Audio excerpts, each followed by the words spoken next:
Dark ഏജസിൽ നിന്നും യൂറോപ്പിനെ വെളിച്ചത്തിലേക്ക് നയിച്ച ആ വലിയ മാറ്റത്തെക്കുറിച്ച്, അതായത് റിനസാൻസ് കാലഘട്ടത്തെക്കുറിച്ച് ടോപ്പ് ട്യൂഷന്റെ ഈ വീഡിയോയിൽ നമുക്കൊരു കഥ പോലെ കേട്ട് പഠിച്ചാലോ? നോളജും വെർച്യുവും പരസ്പരം ആഴത്തിൽ കണക്റ്റഡാണ്. അതുപോലെ തന്നെ സാൽവേഷനിലേക്കുള്ള നമ്മുടെ ആബ്സല്യൂട്ട് ഗൈഡ് എന്ന് പറയുന്നത് റീസണാണ്.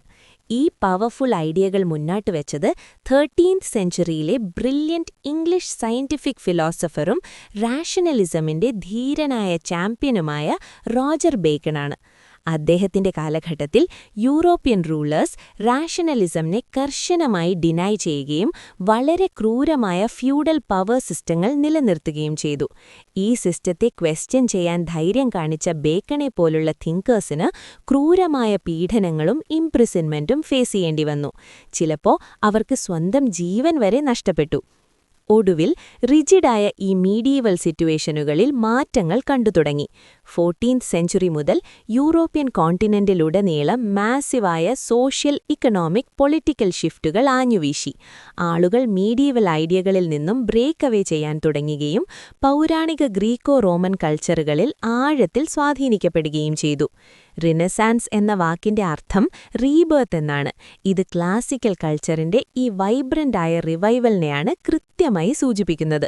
മീഡിയവൽ ഫ്യൂഡലിസത്തിൽ നിന്നും മോഡേൺ ഏജിലേക്കുള്ള ഏറ്റവും വലിയ ട്രാൻസ്ഫോർമേഷനായാണ് ഹിസ്റ്റോറിയൻസ് ഈ റിനസാൻസ് കാലഘട്ടത്തെ കണക്കാക്കുന്നത്. റെനസാൻസിനെക്കുറിച്ച് പൂർണ്ണമായി മനസ്സിലാക്കാൻ നമ്മൾ ആദ്യം ഗ്രീസിലെയും റോമിലെയും ക്ലാസിക്കൽ സിവിലൈസേഷനുകളെക്കുറിച്ച് നോക്കേണ്ടതുണ്ട്. Greek civilisation 12th century BCE മുതൽ 4th സെഞ്ച്വറി BCE വരെ തഴച്ചു വളർന്നു. അതേസമയം Roman civilisation 7th century BCE മുതൽ 5th സെഞ്ച്വറി CE വരെ ശക്തമായി നിലനിന്നു. ഈ ക്ലാസിക്കൽ കൾച്ചറുകൾ വലിയൊരു മാറ്റത്തിന് ഇൻസ്പയർ ചെയ്തു, പ്രത്യേകിച്ച് ഹ്യൂമനിസ്റ്റിക് പെർസ്പെക്റ്റീവിന്റെയും അർബൻ ലൈഫിന്റെ റാപ്പിഡ് ഗ്രോത്തിന്റെയും കാര്യത്തിൽ. സൊസൈറ്റിയിൽ ഇൻഡിപെൻഡന്റ് നേഷൻ സ്റ്റേറ്റ്സിന്റെയും മണിറ്ററി ഇക്കോണമിയുടെയും ഉദയം കണ്ടു. കൂടാതെ സെക്യുലറും റാഷണലുമായ വാല്യൂസിന്റെ ശക്തമായ സ്പ്രെഡും നടന്നു. ഹിസ്റ്റോറിക്കലി പുരാതന റോമൻ എംപയറിന്റെ ഭാഗമായിരുന്ന ഇറ്റലിയിലാണ് ഈ പ്രൊഫൗണ്ട് ട്രാൻസ്ഫോർമേഷനുകൾ ആദ്യമായി പ്രകടമായത്. മീഡിയവൽ യൂറോപ്പിൽ ഇറ്റാലിയൻ നഗരങ്ങൾ വളരെ യുണീക്കായിരുന്നു. കാരണം അവ തികച്ചും ഇൻഡിപെൻഡന്റും അതിസമ്പന്നവും എക്കണോമിക്കലി വളരെ ഡൈനാമിക്കുമായിരുന്നു. ഈ നഗരങ്ങളിലെ ട്രേഡേഴ്സ് വളരെ കോംപ്ലക്സായ ബാങ്കിംഗ്, ഇൻഷുറൻസ്, ബുക്ക് കീപ്പിംഗ് സിസ്റ്റങ്ങളിലായിരുന്നു പ്രാവീണ്യം നേടിയിരുന്നത്. എക്സാമിന് വളരെ പ്രധാനപ്പെട്ട ബുക്ക് കീപ്പിംഗ്, അതായത് ഇൻകമും എക്സ്പെൻഡിച്ചറും ദിവസവും കൃത്യമായി റെക്കോർഡ് ചെയ്യുന്ന രീതി, ഈ മെർച്ചൻസിനെ വലിയ തോതിൽ വെൽത്ത് ഉണ്ടാക്കാനും അത് കൃത്യമായി ട്രാക്ക് ചെയ്യാനും സഹായിച്ചു.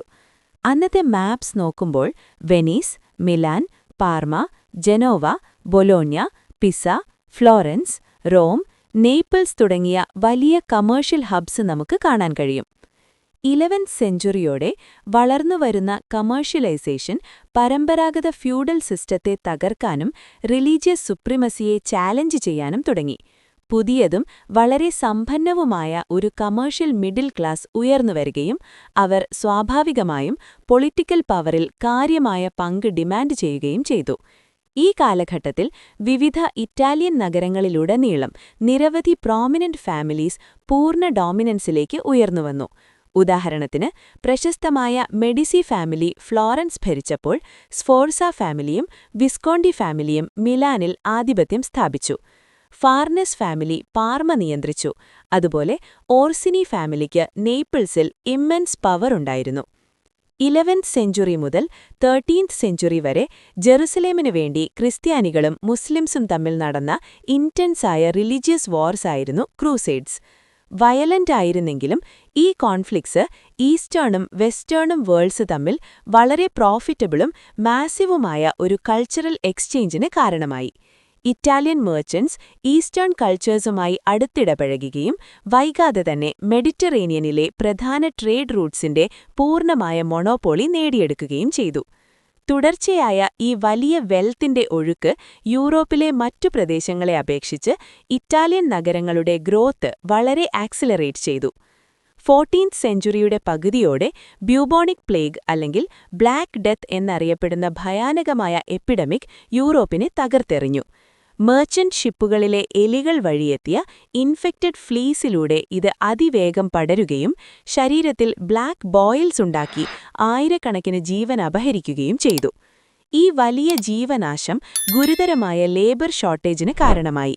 ഇത് കൃഷിയെ ആശ്രയിച്ചിരുന്ന മീഡീവൽ ഫ്യൂഡൽ സിസ്റ്റത്തെ വളരെ ദുർബലമാക്കുകയും ചെയ്തു.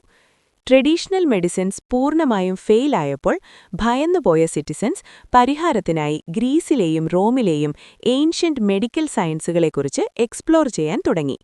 പ്ലേഗിന്റെ കടുത്ത ഭയം ജീവിതത്തിന്റെ ഫ്ലീറ്റിംഗ് നേച്ചർ അഥവാ ക്ഷണികമായ സ്വഭാവത്തെക്കുറിച്ച് ചിന്തിക്കാൻ ആളുകളെ നിർബന്ധിതരാക്കുകയും അവരെ വെൽനെസ്സിനായി പരിശ്രമിക്കാനും സ്വന്തം ഏർത്ത്ലി വെൽബീയിങ്ങിൽ കൂടുതൽ ഫോക്കസ് ചെയ്യാനും പ്രേരിപ്പിച്ചു. ഈ പ്രൊഫൗണ്ടായ ഇൻട്രോസ്പെക്ഷന്റെ കാലഘട്ടമാണ് ഹ്യൂമനിസത്തിന്റെ ശക്തമായ എമർജൻസിന് നേരിട്ട് വഴിയൊരുക്കിയത്. റിനൈസൻസ് യൂറോപ്പിൽ മാത്രമാണ് ഉത്ഭവിച്ചത് എന്ന് ദ യൂറോസെൻട്രിക് വ്യൂവിനെ അടുത്ത കാലത്ത് ചില സ്കോളേഴ്സ് ശക്തമായി ചാലഞ്ച് ചെയ്തിട്ടുണ്ട്. ജോർജ് ജെയിംസ് എഴുതിയ സ്റ്റോളൻ ലെഗസി, മാർട്ടിൻ ബെർണോൾ എഴുതിയ ബ്ലാക്ക് അഥീന തുടങ്ങിയ ബുക്കുകൾ വളരെ പ്രധാനപ്പെട്ട ഓൾട്ടർനേറ്റീവ് വ്യൂ പോയിന്റ്സ് അവതരിപ്പിക്കുന്നു.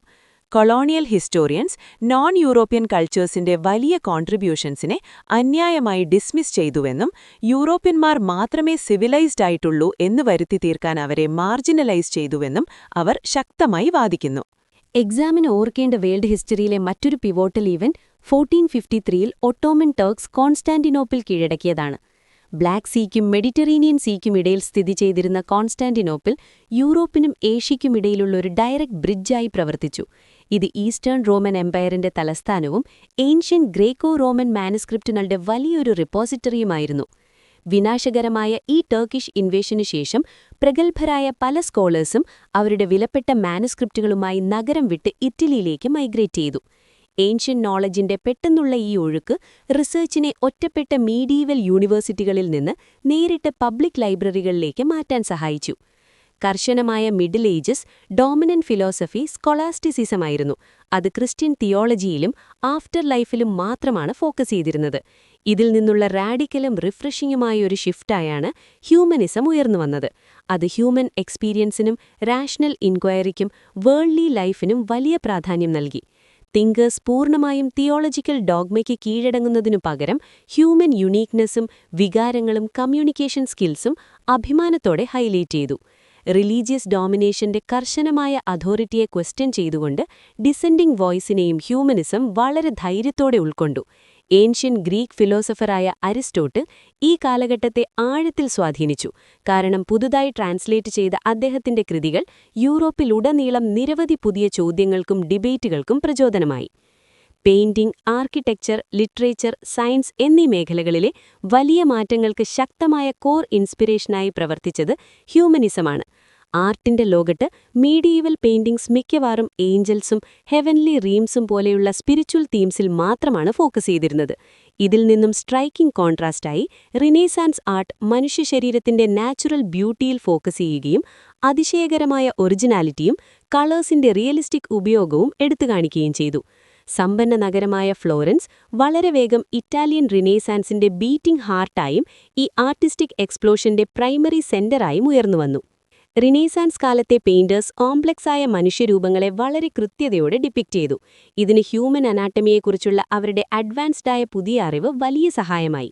അവരുടെ സ്റ്റണ്ണിംഗ് വർക്ക്സിൽ മനുഷ്യശരീരത്തിന്റെ റിയലിസ്റ്റിക് ഡിപ്പിക്ഷൻസും മനോഹരമായ ലാൻഡ്സ്കേപ്സും വ്യക്തികളുടെ ഡീപ്ലി പേഴ്സണൽ പോർട്രേറ്റ്സും ഉണ്ടായിരുന്നു. അവർ ഓയിൽ പെയിന്റ്സിന്റെ ഉപയോഗം വളരെ മാസ്റ്റർഫുള്ളായി തുടങ്ങിവെച്ചു. ഡ്രമാറ്റിക് ലൈറ്റും റിയലിസ്റ്റിക് സ്പേഷ്യൽ ഡെപ്തും ക്രിയേറ്റ് ചെയ്യാൻ കളേഴ്സിനെ മനോഹരമായി ഉപയോഗിച്ചു. വളരെ ഡിവൈനായ രൂപങ്ങൾ പെയിന്റ് ചെയ്യുമ്പോഴും ജെനുവിൻ ഹ്യൂമൻ ഇമോഷൻസിന് വലിയ പ്രാധാന്യം നൽകിക്കൊണ്ട് അവരവരെ ഐഡിയലൈസ്ഡ് മനുഷ്യരൂപങ്ങളിലാണ് പ്രസന്റ് ചെയ്തത്. ഉദാഹരണത്തിന് ജിയോവാനി ബെല്ലീനിയുടെ പ്രശസ്തമായ അഗ്നി ഇൻ ദ ഗാർഡൻ എന്ന ചിത്രം ജീസസ് ക്രൈസ്റ്റ് വികാരഭരിതനായി പ്രാർത്ഥിക്കുന്നതും റോമൻ സോൾജിയേഴ്സ് അദ്ദേഹത്തെ അറസ്റ്റ് ചെയ്യാൻ പതുക്കെ അടുത്തുവരുന്നതും മനോഹരമായി ക്യാപ്ചർ ചെയ്യുന്നു. പിയറോ ഡെല്ല ഫ്രാൻസിസ്ക വരച്ച ശ്രദ്ധേയമായ ഡിപ്റ്റിക് ഓഫ് ഫെഡറിക്കോ ഡാ മൊണ്ടെഫെൽട്രോ ആൻഡ് ബട്ടിസ്റ്റാ സ്ഫോർസ മറ്റൊരു പ്രശസ്ത പീസാണ്. ക്ലാസിക്കൽ ഗ്രേക്കോ റോമൻ ആർട്ടിന്റെ ആവേശകരമായ ഇൻഫ്ലുവൻസ് ആദ്യമായി പ്രത്യക്ഷപ്പെട്ടത് ജിയോട്ടോയുടെ കൃതികളിലാണ്. എന്നാൽ പിന്നീട് വന്ന എല്ലാ ആർട്ടിസ്റ്റുകളിലും ജെനുവിനായി ആഴത്തിലുള്ള ഇമ്പാക്റ്റ് ഉണ്ടാക്കിയത് മസാച്ചിയോ ആണ്. മസാച്ചിയുടെ ഇന്നൊവേറ്റീവായ വാൾ പെയിന്റിംഗ്സ് തികച്ചും റൗണ്ടായും 3 ഡയമെൻഷനിലായും കാണപ്പെട്ടു. അവ ഓഥന്റിക്കായ എവ്രിഡേ ലൈഫ് എക്സ്പീരിയൻസസിൽ ഏർപ്പെട്ടിരിക്കുന്ന മനുഷ്യരൂപങ്ങളെ വിവിഡായി കാണിച്ചു. പിന്നീട് വേഴ്സറ്റൈൽ സയന്റിഫിക് ജീനിയസായ Leonardo da Vinci the last supper, Mona Lisa തുടങ്ങിയ ലോകപ്രശസ്തവും ഇമ്മോർട്ടലുമായ മാസ്റ്റർ പീസുകൾ സൃഷ്ടിച്ചു. ദ ലാസ്റ്റ് സപ്പർ എന്ന ചിത്രത്തിൽ ഡാവിഞ്ചി ക്രിസ്തുവിന്റെ ശിഷ്യന്മാരുടെ മുഖത്തുണ്ടാകുന്ന സർപ്രൈസ്, ഫിയർ, ഗിൽറ്റ് തുടങ്ങിയ യഥാർത്ഥവും ഇന്റൻസ്ലി ഹ്യൂമനുമായ വികാരങ്ങൾ വ്യക്തമായി കോറിയിട്ടു. അതേസമയം എനിഗ്മാറ്റിക് എക്സ്പ്രഷൻസ് വഴി മനോഹരമായ മോണാലിസ ലോകമെമ്പാടും ലെജൻഡറിയായി നിലനിൽക്കുന്നു. മൈക്കലാഞ്ചലോ വാറ്റിക്കാനിലെ സിസ്റ്റൻ ചാപ്പലിന് മേൽക്കൂരയിൽ വരച്ച ബ്രെത്ത് ടേക്കിംഗ് ചിത്രങ്ങളിലൂടെ ഇമ്മോർട്ടൽ സ്റ്റാറ്റസ് നേടി. അദ്ദേഹത്തിന്റെ പ്രശസ്തമായ ദ ലാസ്റ്റ് ജഡ്ജ്മെന്റ് പോലെയുള്ള സൃഷ്ടികളിൽ അവിശ്വസനീയമാം വിധം പവർഫുള്ളും ഗ്രേസ്ഫുള്ളുമായ മനുഷ്യരൂപങ്ങൾ വ്യക്തമായി കാണാം. ടിഷ്യൻ, റാഫേൽ തുടങ്ങിയ മറ്റ് നോട്ടബിൾ പെയിന്റേഴ്സും ഈ വൈബ്രന്റ് കാലഘട്ടത്തിൽ ബ്രില്യന്റ് വർക്ക്സ് പുറത്തിറക്കി. മനുഷ്യരെ വളരെ വൈസും മോഡറേറ്റും ഡിഗ്നിഫൈഡുമായ ബീയിങ്സായി ചിത്രീകരിക്കുന്നതിൽ റാഫേൽ പ്രത്യേകമായി പ്രശസ്തനായിരുന്നു. ഈ മനോഹരമായ ആർട്ട് വർക്ക്സ് എല്ലാം ഫിസിക്കൽ ബ്യൂട്ടിക്കും പ്രൊഫൗണ്ട് ഇന്റലക്ച്വൽ ഐഡിയാസിനും തുല്യ പ്രാധാന്യമാണ് നൽകിയിരുന്നത്. റിനസോൺസ് കാലഘട്ടത്തിൽ സ്കൾപ്ചർ ഫീൽഡിലും വളരെ വലുതും റെവല്യൂഷണറിയുമായ മാറ്റങ്ങൾ സംഭവിച്ചു. ലെജൻഡറി സ്കൾപ്റ്ററായ ഡൊണറ്റെല്ലോ തന്റെ മാഗ്നിഫിസന്റ് ശില്പങ്ങൾക്ക് കൂടുതൽ പവറും ഇൻഡിവിജ്വാലിറ്റിയും നൽകുന്നതിനായി കർശനമായ മീഡിയേവൽ ഗോഥിക് സ്റ്റൈലിൽ നിന്നും പൂർണ്ണമായും ബ്രേക്കവേ ചെയ്തു. ഡൊണറ്റെല്ലോ ഡേവിഡിന്റെ വളരെ പ്രശസ്തമായ ഒരു ബ്രോൺസ് സ്റ്റാച്യു നിർമ്മിച്ചു. ഇതൊരു യുവത്വമുള്ള ഫിഗർ തന്റെ ശരീരഭാരം ഒരു കാലിൽ കാഷ്വലായി താങ്ങി നിൽക്കുന്നത് കൃത്യമായി കാണിക്കുന്നു. പുരാതന റോമിലെ കാവൽറി മെന്നിനെ അനുസ്മരിപ്പിക്കുന്ന വിധത്തിൽ കുതിരപ്പുറത്തിരിക്കുന്ന ഒരു ധീരനായ സൈനികനെ ചിത്രീകരിക്കുന്ന ഗട്ടമെലാറ്റ എന്ന ശില്പത്തിലൂടെ അദ്ദേഹം ഒരു സെക്യുലർ ഹീറോയെ അതിവിദഗ്ധമായി ഇമ്മോർട്ടലൈസ് ചെയ്തു. ട്രഡീഷണൽ ഗ്രീക്കോ റോമൻ സ്റ്റൈലിനു പകരം ഡിവൈൻ ഫിഗേഴ്സിനെ വളരെ റിയലിസ്റ്റിക്കും ഹ്യൂമനിസ്റ്റിക്കുമായ രൂപങ്ങളിൽ ധൈര്യപൂർവ്വം ചിത്രീകരിച്ചുകൊണ്ട് മൈക്കലാഞ്ചലോ സ്കൾപ്ചറിൽ വീണ്ടും റെവല്യൂഷൻ സൃഷ്ടിച്ചു. അദ്ദേഹത്തിന്റെ ലോകപ്രശസ്ത മാസ്റ്റർപീസായ പിയറ്റ, ജീവനില്ലാത്ത ജീസസ് ക്രൈസ്റ്റിന്റെ ശരീരം വെർജിൻ മേരി മടിയിൽ സുരക്ഷിതമായി കിടത്തിയിരിക്കുന്നത് വളരെ ഇമോഷണലായി ചിത്രീകരിക്കുന്നു. ഡേവിഡിന്റെ മെജസ്റ്റിക്കും ഇമ്മോർട്ടലുമായ സ്വന്തം മാർബിൾ സ്കൾപ്ചർ നിർമ്മിക്കുന്നതിലും അദ്ദേഹം വിജയിച്ചു. ആർട്ടിനൊപ്പം ആർക്കിടെക്ചറും വലിയ മാറ്റത്തിന് വിധേയമായി. ഇതിന് പ്രധാനമായും നേതൃത്വം നൽകിയത് ബിൽഡിംഗ് ജീനിയസായ ഫിലിപ്പോ ബ്രൂണലെസ്കിയാണ്. എലഗന്റായ പുരാതന ഗ്രീക്കോ റോമൻ ഡിസൈൻസിനു വേണ്ടി മീഡിയേവൽ ഗോഥിക് സ്റ്റൈലിലുള്ള ടോളും പോയിന്റഡുമായ ആർച്ചുകൾ അദ്ദേഹം മനഃപൂർവ്വം അബാൻഡൻ ചെയ്തു. സാധാരണയായി കാണുന്ന ലോഫ്റ്റി ഗോഥിക് ടവേഴ്സിനു പകരം ബ്രൂണലെസ്കി വളരെ മാസിവും ബ്യൂട്ടിഫുള്ളുമായ റൗണ്ടഡ് ഡോംസ് അഭിമാനത്തോടെ അവതരിപ്പിച്ചു. ഈ ഇംപ്രസീവായ ക്ലാസിക്കൽ സ്റ്റൈൽ പിന്നീട് വിസ്മയിപ്പിക്കുന്ന സെന്റ് പീറ്റേഴ്സ് ബസിലിക്കയിൽ പൂർണ്ണതയിലെത്തി. ഇത് മൈക്കലാഞ്ചലോയുടെയും ബ്രമാന്തയുടെയും കർശന സൂപ്പർവിഷനിലാണ് ശ്രദ്ധയോടെ നിർമ്മിച്ചത്. റിനസോൺസ് റൈറ്റേഴ്സ് ഒടുവിൽ മിഡിൽ ഏജസിലെ കർശനമായ റിലീജിയസ് സ്കോലാസ്റ്റിസിസത്തിൽ നിന്നും പൂർണ്ണമായും സ്വതന്ത്രരായി. അവർ ഇൻഡിവിജ്വൽ ലിബർട്ടിയെയും സെക്യുലർ വാല്യൂസിനെയും ശക്തമായി പ്രോത്സാഹിപ്പിച്ചു. കൂടാതെ ഫോമൽ ലാറ്റിന് പകരം സാധാരണ റീജിയണൽ ലാംഗ്വേജുകളിലും എൻഗേജിംഗ് പ്രോസ് സ്റ്റൈൽസിലുമാണ് മിക്കവാറും എഴുതിയത്. പ്രശസ്ത ഇറ്റാലിയൻ ഓഥറായ ഡാന്റ്റെ അദ്ദേഹത്തിന്റെ ആബ്സല്യൂട്ട് മാസ്റ്റർപീസായ ദ ഡിവൈൻ കോമഡി സ്വന്തം റീജിയണൽ ലാംഗ്വേജിലാണ് എഴുതിയത്. യഥാർത്ഥ മനുഷ്യവികാരങ്ങളെയും പേട്രിയോട്ടിസത്തെയും ആഴത്തിൽ പ്രകടിപ്പിക്കുന്നതിനൊപ്പം ഹെൽ, പെർഗറ്ററി, പാരഡൈസ് എന്നിവയിലൂടെയുള്ള ഒരു ഇമാജിൻ ജേർണിയെ ഈ ഇൻക്രെഡിബിൾ കവിത വ്യക്തമായി വിവരിക്കുന്നു. പെട്രാർക്ക് താൻ പേഴ്സണലി ക്ലാസിക്കൽ ലാറ്റിനിൽ തന്നെ എഴുതാൻ തീരുമാനിച്ചെങ്കിലും ലോറയെ അഭിസംബോധന ചെയ്യുന്ന തന്റെ ബോൾഡും യൂണീക്കുമായ സോണറ്റുകൾ വഴി ഹ്യൂമാനിസത്തെ ശക്തമായി ചാമ്പ്യൻ ചെയ്തു. ദ ഡെക്കാമെറോൺ എന്ന വൈഡ്ലി സെലിബ്രേറ്റഡ് ബുക്കിന്റെ ബ്രില്യന്റ് ഓഥർ എന്ന നിലയിൽ ബൊക്കാച്ചിയോ വലിയ ഫെയിം നേടി. പൊളിറ്റിക്സിന്റെ ഗൗരവമേറിയ മേഖലയിലേക്ക് വരുമ്പോൾ നിക്കോളോ മാക്കിയാവെല്ലി ദ പ്രിൻസ് എന്ന ഹൈലി ഇൻഫ്ലുവൻഷ്യലായൊരു പുസ്തകം എഴുതി. എന്തു വില കൊടുത്തും സ്റ്റേറ്റിന്റെ കർശനമായ സെക്യൂരിറ്റിയും അതോറിറ്റിയും നിലനിർത്തുക എന്നതാണ് ഒരു റൂളറിന്റെ ആബ്സല്യൂട്ട് ടോപ്പ് പ്രയോറിറ്റിയെന്ന് മാക്കിയാവെല്ലി ശക്തമായി വാദിച്ചു. പവറിനും മെറ്റീരിയൽ വെൽത്തിനും വേണ്ടിയുള്ള ഡിസയർ കൊണ്ട് നിരന്തരം നയിക്കപ്പെടുന്ന സെൽഫിഷ് ക്രീച്ചേഴ്സായാണ് മാക്കിയാവെല്ലി ഓർഡിനറി ഹ്യൂമൻസിനെ റിയലിസ്റ്റിക്കായി കണ്ടത്. ഇതുകൊണ്ടുതന്നെ കിങ്സിനോട് പൂർണ്ണമായും ഇംപാർഷ്യലായി തുടരാനും സബ്ജക്ട്സിനിടയിലെ പ്രത്യേക ഗ്രൂപ്പുകളോട് എന്തെങ്കിലും ഫേവറിറ്റിസം കാണിക്കുന്നത് ഒഴിവാക്കാനും അദ്ദേഹം കർശനമായി അഡ്വൈസ് ചെയ്തു. ഇറ്റാലിയൻ റിനൈസൻസ് കാലത്ത് പ്രഗത്ഭരായ നിരവധി സ്ത്രീകളും ഈ ഹ്യൂമാനിസ്റ്റിക് ഐഡിയൽസിനെ എംബ്രേസ് ചെയ്യുകയും പ്രോത്സാഹിപ്പിക്കുകയും ചെയ്തു. ഇതിൽ ഏറ്റവും നോട്ടബിളായത് കാസാൻഡ്ര ഫെഡലെയായിരുന്നു. സ്ത്രീകൾക്ക് ഹയർ എഡ്യൂക്കേഷൻ ഓപ്പർച്യൂണിറ്റീസ് ആവശ്യപ്പെട്ടുകൊണ്ടുള്ള അവരുടെ പവർഫുൾ സ്പീച്ചസിനും റൈറ്റിംഗ്സിനും ഇമ്മൻസ് റെസ്പെക്റ്റ് ലഭിച്ചു. വൈബ്രന്റായ റിനേസൻസ് ഐഡിയകൾ വളരെ വേഗം ഇറ്റലിക്കപ്പുറത്തേക്ക് സ്പ്രെഡ് ചെയ്യുകയും യൂറോപ്പിലുടനീളമുള്ള ഗ്രേറ്റ് റൈറ്റേഴ്സിന് പ്രചോദനമാവുകയും ചെയ്തു. നെതർലാൻഡ്സിലെ എറാസ്മസ് എഴുതിയ ഇൻ പ്രൈസ് ഓഫ് ഫോളിയും ഇംഗ്ലണ്ടിലെ ജെഫ്രി ചോസർ എഴുതിയ പ്രശസ്തമായ കാൻറ്റർബറി ടെയിൽസും തോമസ് മോർ എഴുതിയ യുട്ടോപ്പിയയും ഇതിനുള്ള ഫേമസ് ഉദാഹരണങ്ങളാണ്. സ്പെയിനിൽ മിഗ്വൽ ഡി സെർവാന്തസ് ലെജൻഡറി ടെയിലായ ഡോൺ ക്വിക്സോട്ട് എഴുതിയപ്പോൾ ഫ്രാൻസിൽ ഫ്രാൻസ്വ റാബിലെ ഗാർഗാന്തുവ ആൻഡ് പാന്താഗ്രുവിൽ വളരെ വണ്ടർഫുള്ളായി രചിച്ചു. പ്രിന്റിംഗ് ഇൻഡസ്ട്രിയിലുണ്ടായ മാസീവായൊരു ടെക്നോളജിക്കൽ ബ്രേക്ക് ത്രൂ കാരണം ഈ ഇൻക്രെഡിബിൾ ലിറ്റററി വർക്ക്സ് അതിവേഗം ജനങ്ങളിലേക്കെത്തി. 15th സെഞ്ച്വറിയിൽ ജോഹാനസ് ഗുട്ടൻബർഗ് നൂതനമായ മൂവബിൾ മെറ്റൽ ടൈപ്പ് ഉപയോഗിച്ച് യൂറോപ്പിലെ ആദ്യത്തെ പ്രിന്റിംഗ് പ്രസ് വിജയകരമായി സ്ഥാപിച്ചു. ഈ മാജിക്കലായ ഇൻവെൻഷൻ ലിറ്ററസി റേറ്റ്സിൽ വലിയൊരു എക്സ്പ്ലോഷൻ ഉണ്ടാക്കുകയും എസൻഷ്യൽ നോളജ് സമൂഹത്തിലുടനീളം അതിവേഗം സ്പ്രെഡ് ചെയ്യാനും സഹായിച്ചു. ആളുകൾ ഹിസ്റ്ററി പഠിക്കുകയും റെക്കോർഡ് ചെയ്യുകയും ചെയ്യുന്ന രീതിയും മാറി. അത് ഡിവൈൻ ഡെസ്റ്റിനിയിൽ നിന്നും മാറി പൂർണ്ണമായും ഹ്യൂമൻ സെന്റേഡ് സ്റ്റോറികളിലേക്കുള്ള ഒരു ഷിഫ്റ്റായി. ഫ്ലാവിയോ ബിയോണ്ടോ, ലിയോണാർഡോ ബ്രൂണി എന്നീ രണ്ട് ക്ലെവറായ ഇറ്റാലിയൻ ഹിസ്റ്റോറിയൻസാണ് നമ്മൾ ഇന്നും ഉപയോഗിക്കുന്ന വേൾഡ് ഹിസ്റ്ററിയുടെ സ്റ്റാൻഡേർഡായ 3 പാർട്ട് ക്ലാസിഫിക്കേഷൻ യഥാർത്ഥത്തിൽ സൃഷ്ടിച്ചത്. അവർ ഹിസ്റ്ററിയെ 5th സെഞ്ച്വറി CE വരെയുള്ള ഏൻഷ്യൻ പീരിയഡ്, 15th സെഞ്ച്വറി വരെയുള്ള മീഡീവിയൽ പീരിയഡ്, അതിനുശേഷമുള്ള എല്ലാറ്റിനും മോഡേൺ പീരിയഡ് എന്നിങ്ങനെ ലോജിക്കലി ഡിവൈഡ് ചെയ്തു. പഴയ മിത്തുകളെയോ റോയൽ കോടതി ഹിസ്റ്റോറിയൻസ് എഴുതിയ ബയസ്ഡ് ക്രോണിക്കിൾസിനെയോ ആശ്രയിക്കുന്നതിനു പകരം മോഡേൺ ഹിസ്റ്റോറിയൻസ് കർശനമായ സയന്റിഫിക് ക്രിട്ടിക്കൽ തിങ്കിംഗ് ഉപയോഗിക്കാൻ തുടങ്ങി. ഹാർഡായ ആർക്കിയോളജിക്കൽ എവിഡൻസ് കുഴിച്ചെടുക്കുന്നതിനെ അവർ കൂടുതലായി ആശ്രയിച്ചു. കൂടാതെ ancient coins, inscriptions, preserved manuscripts എന്നിവ വളരെ ഈഗറായി പഠിക്കുകയും ചെയ്തു. റിനേസൻസ് അടിസ്ഥാനപരമായി മോഡേൺ സയൻസിന്റെ ഇൻക്രെഡിബിൾ എവല്യൂഷന് സോളിഡായ ഗ്രൗണ്ട് വർക്ക് പാകി. എർത്ത് പ്രപഞ്ചത്തിന്റെ കൃത്യമായ സെന്ററിൽ ഒട്ടും ചലിക്കാതെ നിൽക്കുന്നു എന്ന് തെറ്റായി ക്ലെയിം ചെയ്ത ടോളമിയുടെ ജിയോസെൻട്രിക് തിയറി നൂറ്റാണ്ടുകളോളം ലോകം ബ്ലൈൻഡ്ലി വിശ്വസിച്ചു. നിക്കോളാസ് കോപ്പർനിക്കസ് എന്ന ധീരനായ പോളിഷ് ആസ്ട്രോണോമർ തന്റെ ഗ്രൗണ്ട് ബ്രേക്കിംഗ് റിസർച്ച് വഴി ഈ പോപ്പുലർ ബിലീഫിനെ പൂർണ്ണമായും ഷാറ്റർ ചെയ്തു. എർത്തും മറ്റു പ്ലാനറ്റ്സും യഥാർത്ഥത്തിൽ സണ്ണിനെയാണ് ചുറ്റുന്നതെന്ന് ബോൾഡ്ലി തെളിയിച്ചുകൊണ്ട് അദ്ദേഹം റെവല്യൂഷണറിയായ ഹേലിയോസെൻട്രിക് തിയറി അവതരിപ്പിച്ചു. പിന്നീട് പ്രഗത്ഭനായ ഗലീലിയോ ഗലീലൈ ശക്തമായൊരു ടെലസ്കോപ്പ് നിർമ്മിക്കുകയും കോപ്പർനിക്കസ് പറഞ്ഞത് തികച്ചും ശരിയാണെന്ന് തെളിയിക്കുന്ന കോൺക്രീറ്റ് എവിഡൻസ് കണ്ടെത്തുകയും ചെയ്തു. ഗലീലിയോ ജൂപ്പിറ്ററിന്റെ സ്വേർലിംഗ് സാറ്റലൈറ്റ്സിനെയും സാറ്റേണിന്റെ മനോഹരമായ റിംഗ്സിനെയും ഫേമസായി കണ്ടെത്തി. അതേസമയം പ്ലാനറ്ററി സ്പീഡ് സൂര്യനിൽ നിന്നുള്ള അവയുടെ എക്സാക്ട് ഡിസ്റ്റൻസിനെ ആശ്രയിച്ചിരിക്കുന്നുവെന്ന് ജോഹന്നാസ് കെപ്ലർ ഇംപ്രസീവായി കണ്ടെത്തി. ഈ വൈറ്റൽ പീസ് ഓഫ് നോളജ് ഒടുവിൽ മഹാനായ ഐസക് ന്യൂട്ടനെ അദ്ദേഹത്തിന്റെ യൂണിവേഴ്സൽ തിയറി ഓഫ് ഗ്രാവിറ്റേഷൻ പെർഫെക്റ്റായി ഫോർമുലേറ്റ് ചെയ്യാൻ സഹായിച്ചു.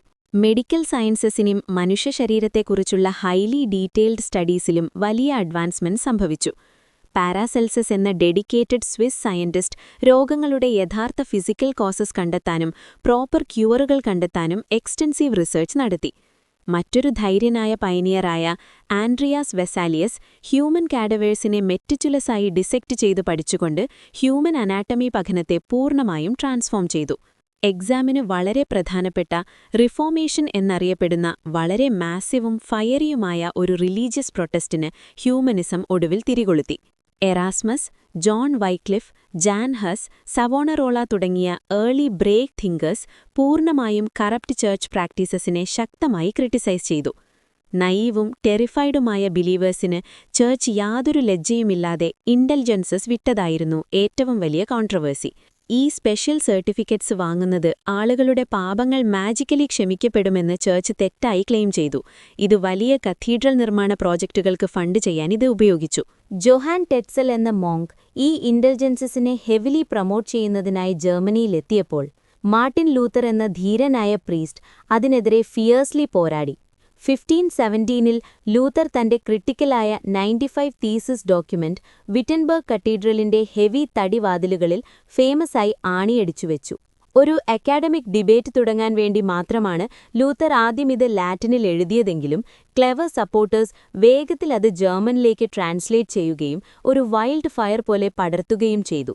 അദ്ദേഹം കത്തോലിക്ക സഭയുമായുള്ള തന്റെ ബന്ധം ഫോർമലി വിച്ഛേദിക്കുകയും ഇൻക്രെഡിബ്ലി പവർഫുള്ളായ പ്രൊട്ടസ്റ്റന്റ് റിഫോർമേഷനിന് ഔദ്യോഗികമായി തുടക്കം കുറിക്കുകയും ചെയ്തു. ഗ്രീഡി ക്ലർജിയിൽ നിന്നും പവറും ടാക്സ് മണിയും എടുത്തുകളയാൻ ഡിസ്പറേറ്റായി ആഗ്രഹിച്ചിരുന്നതിനാൽ സെക്യുലറായ ജർമ്മൻ റൂളേഴ്സ് ലൂഥറെ വളരെ ഈഗറായി പിന്തുണച്ചു. ഫിയറിയായ റിഫോർമേഷൻ മൂവ്മെന്റ് പെട്ടെന്ന് തന്നെ നെബറിംഗ് യൂറോപ്യൻ രാജ്യങ്ങളിലേക്കും വ്യാപിച്ചു. ഹുൾഡ്രിച്ച്, സ്വിംഗ്ലി തുടങ്ങിയ പാഷനേറ്റ് ലീഡേഴ്സ് സ്വിറ്റ്സർലാൻഡിൽ പ്രൊട്ടസ്റ്റന്റ് കോസിനു വേണ്ടി ഫിയേഴ്സ്ലി പോരാടി. ഇംഗ്ലണ്ടിൽ പവർഫുള്ളായ കിങ് ഹെൻറി എട്ടാമൻ ലോക്കൽ റിഫോർമേഷനിന് നേതൃത്വം നൽകുകയും ബ്രാൻഡ് ന്യൂ ആയ ആംഗ്ലിക്കൻ ചർച്ച് സ്മൂത്തായി സ്ഥാപിച്ച് മൊണാർക്ക് അതിന്റെ സുപ്രീം ഹെഡായി ബോൾഡ്ലി പ്രഖ്യാപിക്കുകയും ചെയ്തു. തങ്ങളുടെ ഫോളോവേഴ്സിനെ നഷ്ടപ്പെടുന്നതിനെക്കുറിച്ച് ഇന്റൻസ്ലി പാനിക്കായ കത്തോലിക്ക സഭ കൗണ്ടർ റിഫോർമേഷൻ എന്നു വിളിക്കുന്ന അവരുടെ സ്വന്തം അഗ്രസീവായ ഒരു ഇന്റേണൽ ക്ലീനപ്പ് ആരംഭിച്ചു. അവരുടെ എംബാരസിംഗ് മിസ്റ്റേക്കുകൾ തിരുത്താനും കർശനവും സ്വീപ്പിംഗുമായ റിഫോംസ് നടപ്പിലാക്കാനും ചർച്ച് ലീഡർഷിപ്പ് നോർത്തേൺ ഇറ്റലിയിൽ ഏർജന്റായി കൗൺസിൽ ഓഫ് ട്രെന്റ് വിളിച്ചു ചേർത്തു. കൗൺസിൽ ഉടൻ തന്നെ അഴിമതി നിറഞ്ഞ ഇന്റലിജൻസസിന്റെ വിൽപ്പന നിരോധിച്ചു.